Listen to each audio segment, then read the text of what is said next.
S.T.A.R.S training. OSHA and globally harmonized system safety. OSHA's first hazard communication standard, published in 1983. It allowed workers to know of the chemicals that they were exposed to in their working environment, also called Employee Right to Know, which ensured that they had access to this information, but they were not required to read it. Also created was the Material Safety Data Sheet, commonly known as MSDS, that all manufacturers had to fill out. However, the MSDS had some minor complications. There was no specific format and no standard of hazard ratings or precautions. This led to many different kinds of layouts and formats of the MSDS. As a result, workers became frustrated because they were not clear of the hazardous chemicals at work and they did not know how to protect themselves from it. OSHA's new Hazard Communication Standard, revised in 2012. Hoping to correct the problems of MSDS, the safety data sheets were created. Unlike the MSDS, the SDS had a specific format and a standardized hazard classification system. It also became a new requirement of employee training. All employees were required to read and understand the new GHS safety data sheet format, also known as the Employee Right to Understand. Globally harmonized system. The new and standardized format of SDS is known as the GHS system. It was developed by the United Nations. It also became the standard of classification and labeling of chemicals for other countries to follow. The new SDS format is broken up into 16 sections. Here is an example of the current format of the Material Safety Data Sheet.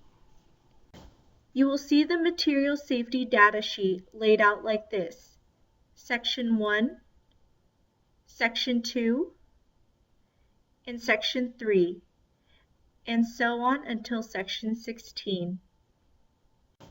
Section 1 of the SDS format is known as Identification.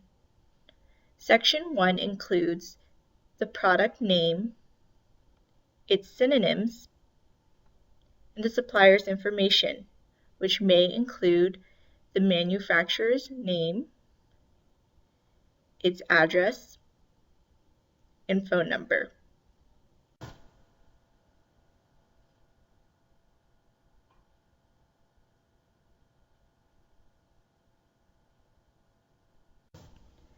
Section 2 of the SDS format is known as Hazard Identification. Section 2 provides information such as hazard classification, signal words, and a hazard statement such as danger or warning. Danger, which indicates a more severe level of hazard, and warning, which indicates a less severe level of hazard. Section 2 also provides precautionary statement and a pictogram, which are standardized icons that allow workers to quickly identify the types of hazard that they are associated with the product. Pay attention! The items listed here are the ways the chemical can harm you.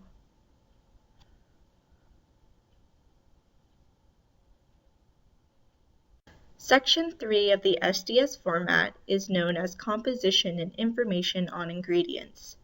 Section 3 identifies chemical names contained in the product. This could be for a single ingredient, a pure substance, or 2 or more ingredients for a mixture. Section 3 also provides common names of the chemical and a chemical abstract service number. Also, if a mixture, the measurement of the chemical is identified. Section 3 also provides whether or not the chemical has been a trade secret claim, which is a statement that the specific chemical or its compositions had been withheld as a trade secret. The main ingredients of the product will be listed here. Notice that it shows its content by weight percent.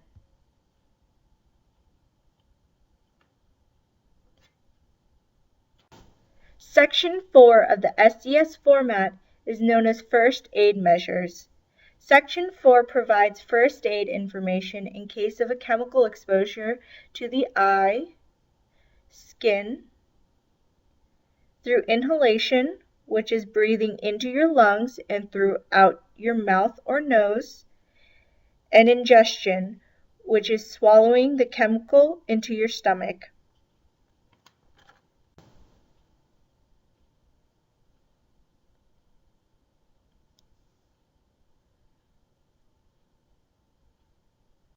Section 5 of the SDS format is known as Firefighting Measures.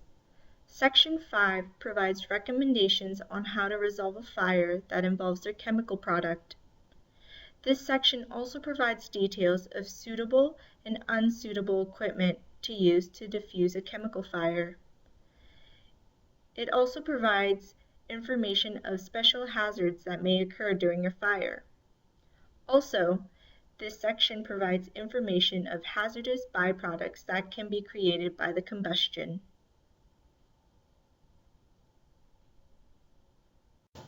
Please notice that the specific media are prescribed on how to put out the flame.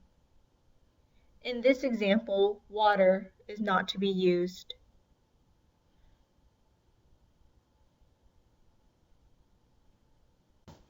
Section 6 of the SDS format is known as Accidental Release Measure. This section provides the manufacturer's recommendations to responding to spills, leaks, or accidental releases of their chemical product. It also includes the cleanup methods of the chemical product and containment methods of this chemical product. Methods for containment and cleanup are prescribed here.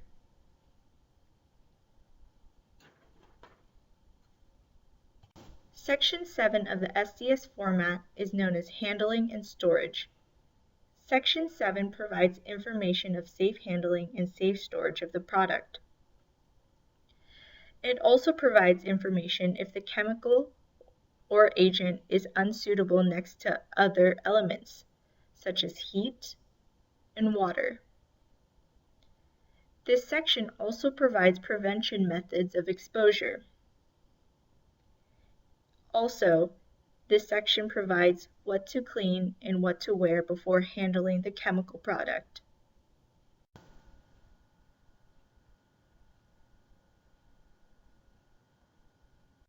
Section 8 of the SDS format is known as Exposure Controls and Personal Protection. Section 8 lists the OSHA permissible exposure limits for the chemicals in the product. This section also provides recommended engineering controls such as ventilation. Also, this section provides recommendation of personal protection equipment or PPE, including any special requirements that an individual should be equipped with before handling the product, such as respirators, goggles or safety glasses, and respirators or adequate ventilation. Section 8 is likely the most important section to pay attention to. The chemical can be used safely if proper PPE use is maintained. Section 9 of the SDS format is known as Physical and Chemical Properties.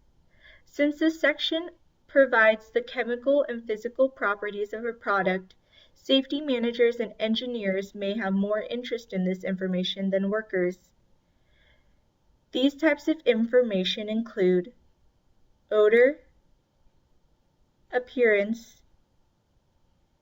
freezing point, boiling point,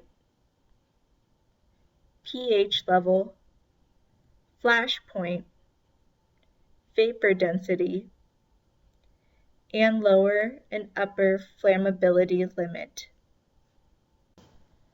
pH is an important safety feature to know about the chemical.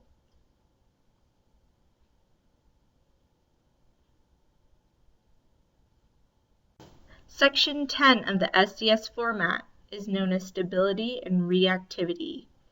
Section 10 provides names of incompatible materials with the product. Also, it provides information on what types of conditions to avoid with your product, such as temperature, shock, and static discharge. Section 10 also provides information about hazardous reactions that might occur with this product. And in case of hazardous reactions, Section 10 provides stabilizers that may be needed to maintain stability of the product.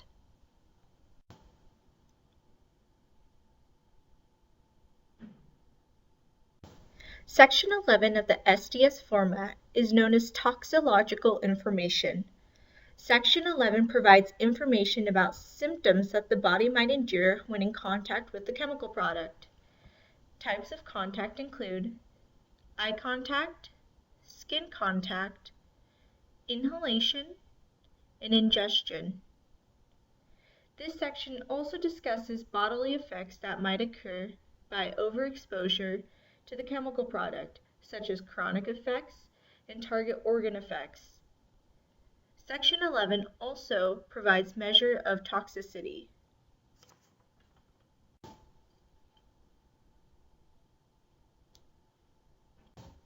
Section 12 of the SDS format is known as ecological information. Section 12 evaluates the environmental impact that the chemical product has. Section 12 will provide information if the chemical product is toxic to fish or other aquatic animals, if it is toxic to birds, bees, or plants, if it has potential effects to groundwater, and if it has effects to the ozone layer.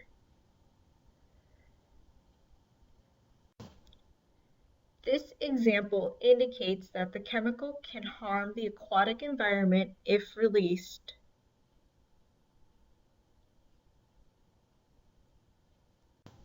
Section 13 of the SDS format is known as disposal considerations.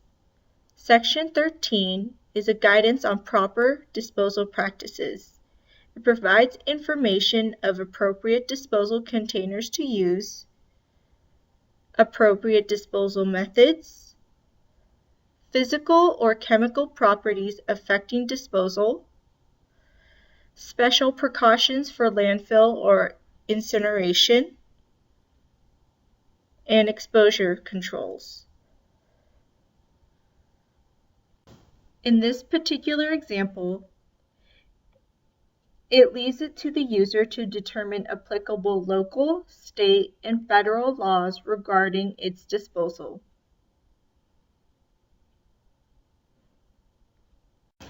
Section 14 of the SDS format is known as transport information. Section 14 is a guidance and information for commercial shippers that is necessary for safe transport. It is also a special precaution to cleaning service providers in moving the product to and around their service areas. This area is generally not a concern to the janitorial staff. Section 15 of the SDS format is known as regulatory information. Section 15 includes any local, state, or federal regulatory information that is not included elsewhere.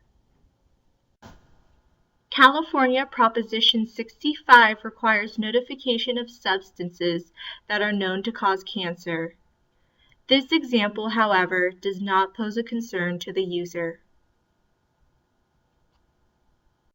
The staff should pay particular attention to the noted health ratings, Hazardous Materials Identification System, and National Fire Protection Association. and the hazard symbols.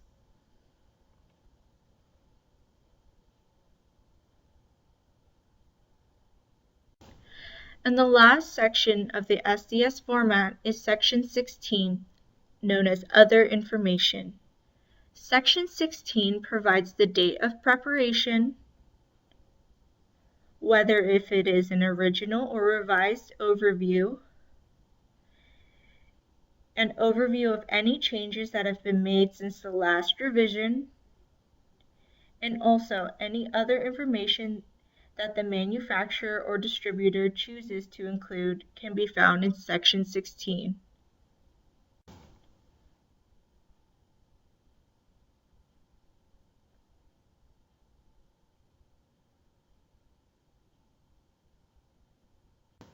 Hazardous Communication Standard Pictogram. On June 1, 2015, the HCS will require new labeling requirements. All hazardous chemicals must be labeled with specified graphic symbols, also called pictograms. These 9 pictograms will consist of a red frame on a white background. It will also provide workers with quick identifications of chemical products. The first pictogram, flame, appears on flammable liquids, solids, and aerosols. This pictogram also appears on products that are known as pyrophoric, which means that the chemical can explode within minutes of being exposed to the air. This pictogram also appears on products that are self-heating, emits flammable gas, self-reactive, and organic peroxides. The second pictogram, health hazard, appears on chemical substances or mixtures that can have a long-term health effect. This pictogram appears on products that can create carcinogen, mutagenicity, reproductive toxicity, respiratory sensitizer, target organ toxicity, and aspiration toxicity. The third pictogram provided is known as exploding bomb. You would see the exploding bomb pictogram on products that are explosive, self-reactive, and organic peroxides. The fourth pictogram provided is known as the exclamation mark, which represents a less severe level of hazard. Examples of products that might have this pictogram are products that are irritant to skin and eye, a skin sensitizer, a product with acute toxicity, products that have narcotic effects, products that might have respiratory tract irritant, and products that are hazardous to the ozone layer. In this pictogram, coercion identifies products that are coercive. You might see this pictogram on products that create skin coercion and burns, eye damage, and are coercive to metals, which can lead to the breakage or leak of containers. The pictogram, flame over circle, identifies to materials known as oxidizers, which are materials that can create or cause oxygen and can add to the combustion process. In this pictogram, gas cylinder identifies products that must be handled with careful care because it can be projectile. The pictogram, skull and crossbones, identifies products with acute toxicity, which means that fatal effects can occur relatively fast when exposed to the poison. The last pictogram, environment, appears on products that are considered aquatic toxicity, which means that it is toxic to plants and animals.